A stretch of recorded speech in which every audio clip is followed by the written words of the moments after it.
Ṣé ẹ ti gbọ́ nípa rògbòdìyàn kan tí ó ṣẹlẹ̀ níbi all white party Alhaji Wasiu Ayinde? Èyí ni ohun tí ó ṣẹlẹ̀. Ṣebí ọdọọdún báyìí ni olórin fújì àgbáyé nì Alhaji Wasiu Ayinde tí àwọn olólùfẹ́ rẹ̀ mìíràn tún máa ń pè ní K1 The Ultimate máa ń ṣe all white party.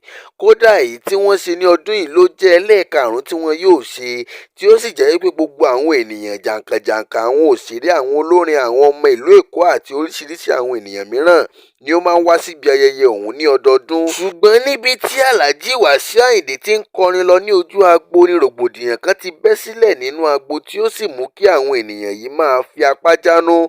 Ṣe ni Alhaji Wasiu Ayinde ń kí MC Olúọmọ ní ojú agbo tí wọ́n sì ń kọ orin oríṣiríṣi fi kí MC Olúọmọ.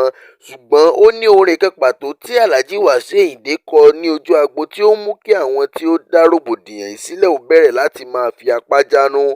Orin ọ̀hún ni bàbá ló pàṣẹ, bàbá ló pàṣẹ, aṣíwájú ló pàṣẹ, bàbá ló pàṣẹ.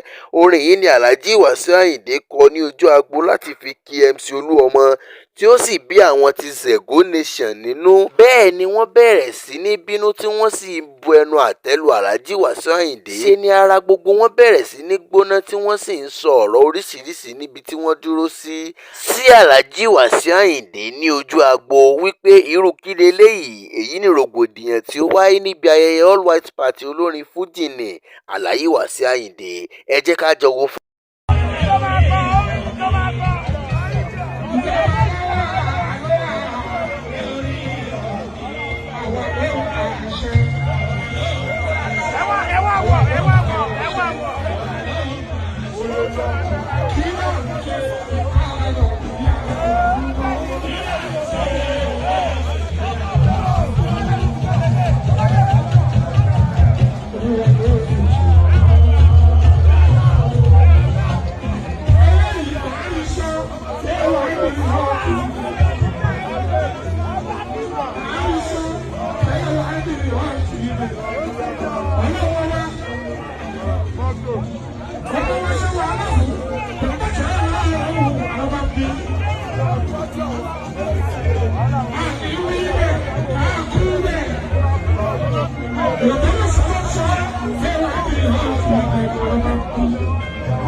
Yeah.